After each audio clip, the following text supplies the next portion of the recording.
soy Lalo Agustina, he escrito el libro El ocaso del Imperio del Sol, que narra el ascenso, la crisis de Abengoa. Era muy difícil decir que no. De la misma manera que era muy difícil para los bancos, por ejemplo, durante toda la expansión del crédito, la burbuja crediticia inmobiliaria, decir que no a dar toda una serie de hipotecas a muchísima gente en ese país, era muy difícil para Abengoa decir que no. Tenía un caramelo realmente ahí delante y pues lo suyo es comerse los caramelos. En Abengoa se daban todas las circunstancias para que la operación de las termosolares hubiera sido un gran éxito, pero a la vez yo creo que la empresa no fue prudente y eso pues es algo que en su consejo de administración hubo gente que la advirtió, no muchos, pero hubo algunos que la advirtieron, y después el propio gestor debería haber tenido en cuenta los riesgos, porque en toda apuesta siempre hay algunos riesgos y en el caso de Abengoa había muchos riesgos.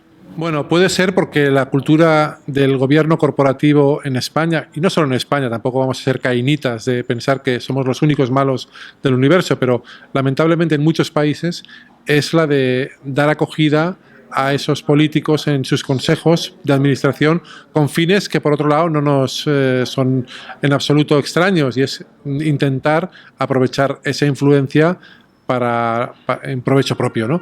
Eso es algo que no es exclusivo de Abengoa.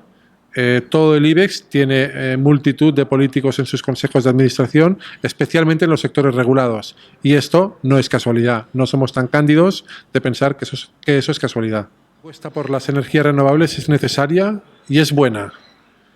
Lo que pasa es que en España se hizo en un momento, justo antes de la crisis, y con una apuesta demasiado agresiva, con unas primas muy elevadas, muy elevadas.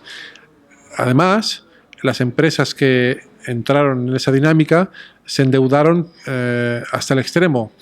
¿Qué pasa? Que todo esto, cuando llegó la crisis, se hizo insostenible.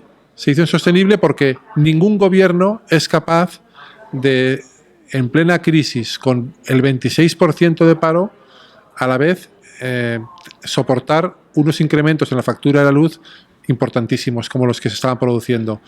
Con lo cual eso lleva a la necesidad de hacer recortes, y esos recortes pues repercuten muy seriamente en todas las compañías que habían hecho esa apuesta. Abengoa debía 25.000 millones de euros. De esos 25.000 millones, 20.000 era deuda financiera y 5.000 a proveedores que le financiaban. Es una deuda descomunal y por eso en el libro se relata que es la mayor quiebra de la historia de España. No es una quiebra declarada, no es un concurso de acreedores, pero es una quiebra real. Abengoa no podía pagar y tuvo que ser rescatada. Es algo que no puede sorprender a nadie. En cualquier reestructuración en la que la banca se hace cargo de una empresa, se pide la cabeza de sus gestores. Lo hemos visto recientemente, por ejemplo, en Isolux. En Abengoa también ha ocurrido. Este mes de febrero se va a producir el relevo de Ángel Ron en el Banco Popular. Es decir, en todas las grandes crisis de compañías, en todas, el gestor desaparece. Es algo que la banca siempre lo pide y tiene cierta lógica. Si al final tú vas a rescatar a alguien, Rodrigo Rato también, en Bankia, pues tuvo que irse el primer día del rescate. Los contribuyentes no han contribuido al rescate de Abengoa más que por la parte de la deuda que no se ha cobrado. Por ejemplo, del ICO. El ICO fue una de las entidades que apoyó a Abengoa con varios cientos de millones de euros que no se recuperarán. Mi conclusión principal es que hay que ser prudente en la gestión de las compañías. Hay una responsabilidad muy alta que tienen los gestores de, por supuesto, de impulsar el crecimiento, de invertir, de crear empleo, pero también de medir sus propias fuerzas y de no estirar más el brazo que la manga. Esto es algo que en este país no se ha estilado en los últimos años. Es verdad que la facilidad de crédito ha sido tremenda. Los bancos han estado más que dispuestos a dar todo el dinero posible para invertir a las compañías. Y es muy difícil echar el freno, pero hay una responsabilidad de los gestores. Y también junto con esto, diría yo que una de las conclusiones más importantes que extraigo del caso Abengoa es las deficiencias del gobierno corporativo. Antes hemos hablado de los consejos de administración trufados de políticos. Urge en este país que los consejos de administración funcionen como lo que son, como lo que deberían ser, los responsables de una gestión responsable de las empresas. El pecado capital ha sido la soberbia o la avaricia, quizá las dos, ¿no? Esos serían los dos pecados capitales. La avaricia porque quiso crecer muchísimo, demasiado. Quiso conquistar el mundo, ser un líder mundial. ¿Podía serlo? Pues podía serlo, pero no tan rápido. Y luego la soberbia por no rectificar.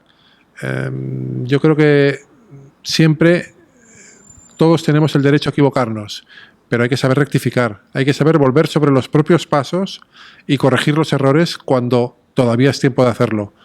Abengoa no lo hizo. En el libro se cuentan algunos casos de algunos consejeros que le dijeron a Felipe que, por ejemplo, la apuesta por el bioetanol era desmesurada y esos consejeros fueron conminados a marcharse.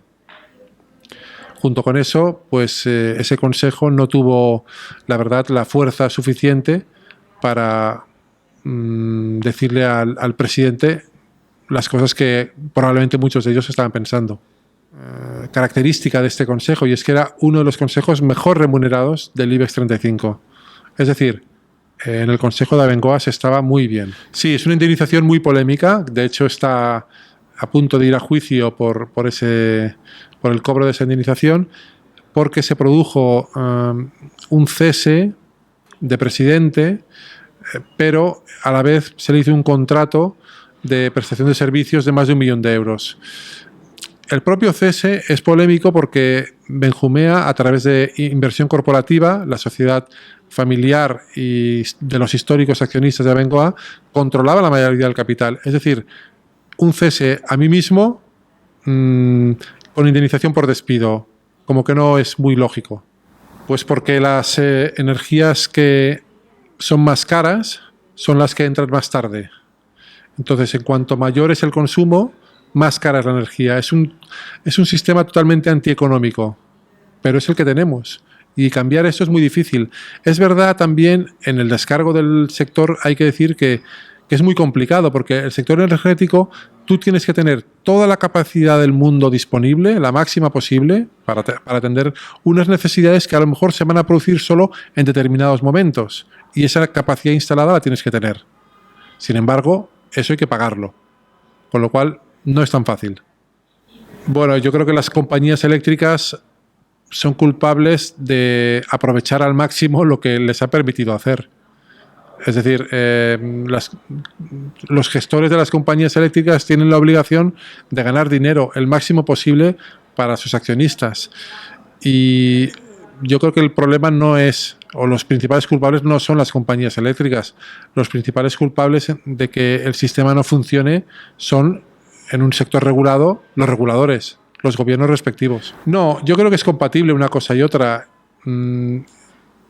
España ha tenido un desarrollo descomunal de las energías renovables, fue pionero, y fue pionero gracias a unos incentivos fortísimos para ese sector.